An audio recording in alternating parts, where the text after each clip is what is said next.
चिड़िया नाल में बाज लड़ा हुआ, ता गोविंद सिंह नाम कहा हुआ। 1.25 से एक लड़ा हुआ, ता गोविंद सिंह नाम कहा हुआ। गुरु गोविंद सिंह ने कहा था ये, उन्होंने कहा था कि जब तक मैं एक पक्षी को, एक चिड़िया को, एक छोटे से पंछी को इतना पावरफुल, इतना सशक्त नहीं बना दूं कि वो एक बाज से लड़ सके, जब तक मैं एक आम आदमी को इतना पावरफुल, इतना कॉन्फिडेंट नहीं बना दूं कि मेरा एक आदमी, एक योद्धा 1.25 से लड़ सके, तब तक मैं गोविंद सिंह नाम नहीं कहलवाऊंगा। वेस्टर्न इंडिया में अगर छत्रपति शिवाजी महाराज और नॉर्दर्न इंडिया में अगर गुरु तेग बहादुर और गुरु गोविंद सिंह नहीं होते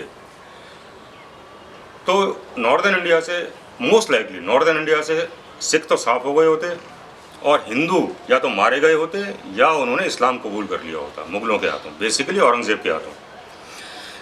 चिल्ड्रंस डे 14 नवंबर को होता है, ये आपको, मुझे, हम सबको मालूम है। क्यों होता है ये भी मालूम है। आज मैं आपको बताऊंगा कि चिल्ड्रंस डे 26 दिसंबर को क्यों होना चाहिए और 14 नवंबर को क्यों नहीं होना चाहिए, एक कहानी के माध्यम से। एक शेर और उनके 2 शेर छोटे बच्चों की कहानी।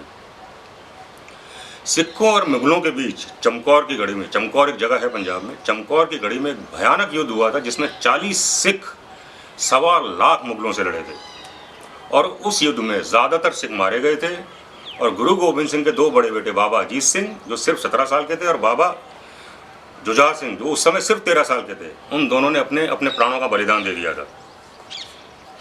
आनंदपुर साहिब में ऐसा क्या हुआ था, आनंदपुर साहिब वो जगह है जहाँ गुरु गोविंद सिंह रहा करते थे। आनंदपुर साहिब के किले में और आनंदपुर साहिब में ऐसा क्या हुआ था कि गुरु गोविंद सिंह को अपने फॉलोअर्स, अपने योद्धाओं के साथ अपना ही किला, अपना ही शहर छोड़ना पड़ा। और उसके बाद चमकौर के युद्ध में क्या हुआ था, ये कहानी मैं आपको सुनाऊंगा कल। आज हम कहानी सुनाएंगे आपको 2 छोटे शेर बच्चों की।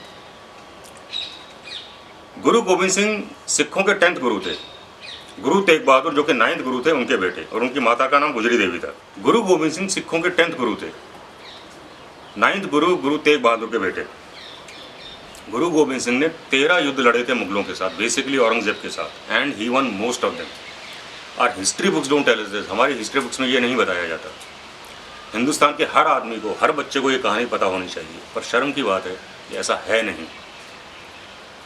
तो कहानी पर आते हैं। तो हुआ यूँ कि 1704 20 दिसंबर, तूफानी रात थी, भयानक बारिश हो रही थी। गुरु गोविंद सिंह ने अपने फॉलोअर्स और अपने योद्धाओं के साथ आनंदपुर साहिब का किला छोड़ दिया और वह सिरसा नदी के बीच में पहुंचे भी नहीं थे कि औरंगजेब की शाही सेना ने उन पर पीछे से घात लगाकर हमला कर दिया, जबकि औरंगजेब ने कसम खाई थी, कुरान की कसम खाई थी, कुरान के हर पन्ने की कसम खाई थी कि वो ऐसा नहीं करेगा। घमासान युद्ध हुआ, सैकड़ों सिख मारे गए और उस लड़ाई की कन्फ्यूजन में गुरु गोविंद सिंह की माता गुजरी देवी और गुरु गोविंद सिंह के 2 छोटे बच्चे, बाबा जोरावर सिंह जो उस समय 9 साल के थे और बाबा फतेह सिंह जो सिर्फ 7 साल के थे, वो उनसे बिछड़ गए और वो तीनों अकेले जंगल में निकल गए। जंगल के ऊबड़ खाबड़ रास्ते से होते हुए वो एक गांव में पहुंचे, छोटे से गांव में पहुंचे और उन्होंने जाकर उस गांव में शरण ली। उस गांव में गुरु गोविंद सिंह का पुराना घर का पुराना नौकर गंगू रहता था। गंगू को पता चला कि गुरु गोविंद सिंह की माताजी और उनके 2 छोटे बच्चे यहाँ आ पहुँचे। वो गया, भागा गया, उसने उनकी आवभगत की और उनको घर ले आया। माताजी भी खुश थी एंड शी वॉज ग्रेटफुल। तीनों भीगे हुए थे, भूखे थे, थके मांदे थे, हालत ख़राब थी। शी वॉज ग्रेटफुल कि चलो सहारा मिला किसी का। पर गंगू वो एक और जयचंद निकला। मैंने जयचंद की कहानी सुनाई थी आपको, पृथ्वीराज चौहान की। हिंदुस्तान जयचंदों से ही हारा है, गद्दारों से ही हारा है। गंगू एक और गद्दार निकला। कुछ सोने के सिक्कों के लिए उसने मुगलों को बता दिया कि गुरु गोविंद सिंह की माताजी और उनके 2 छोटे बच्चे उसी के यहाँ आकर ठहरे। अगले दिन सुबह औरंगजेब का एक मक्कार, बहुत ही जालिम वजीर होता था जिसका नाम था, एक जगह थी सरहिंद, उसका गवर्नर था जिसका नाम था वजीर खान। वजीर खान के सिपाही सुबह आकर माताजी को और उनके दोनों छोटे बच्चों को ले गए और सरहिंद में एक टावर में जाकर उनको बंद कर दिया। ठंडा टावर, सोने के लिए ना गद्दा ना तकिया, सिर्फ सूखी घास।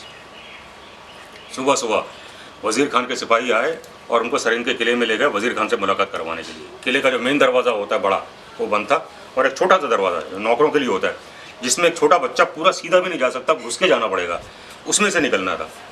तो जो बड़े बेटे थे जोरावर सिंह, उन्होंने अपने छोटे भाई को बोला कि भाई देखो, ये मक्कार वजीर खान चाहता है कि हम इसके सामने सर झुका कर जाएँ, पर हम 10वें गुरु के बेटे हैं, हम इसके सामने कभी सर नहीं झुकाएंगे। तो फतेह सिंह जोर से हंसे और उन्होंने क्या हुआ, उन्होंने 360 डिग्री टर्न लिया और वो पीठ के बल, पीठ दिखाते हुए वजीर खान को तब भागे। पीछे जोरावर सिंह निकले और दोनों पीठ दिखाते हुए वजीर खान के सामने पहुंचे। वजीर खान वॉज फ्यूरियस कि एक 7 साल के बच्चे ने उनको बेवकूफ़ बना दिया। खैर, वजीर खान ने उन दोनों को बोला कि मैं तुम दोनों की जान बख्श दूंगा अगर तुम इस्लाम कबूल कर लो।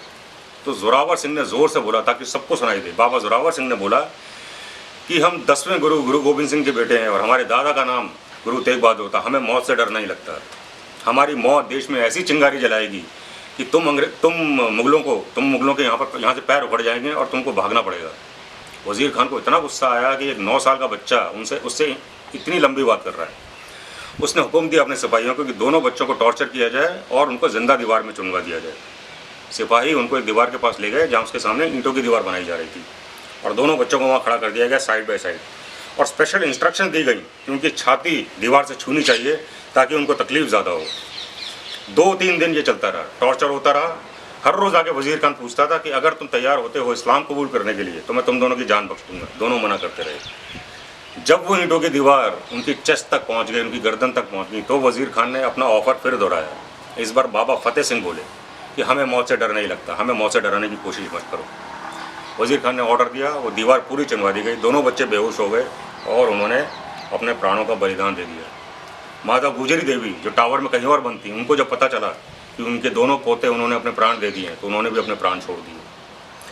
गुरु गोबिंद सिंह जो कहीं और पहुंचे थे चमकौर के युद्ध के बाद, उन तक खबर पहुंची कि उनके दोनों छोटे बच्चों ने भी अपना बलिदान दे दिया है, शहीद हो गए हैं।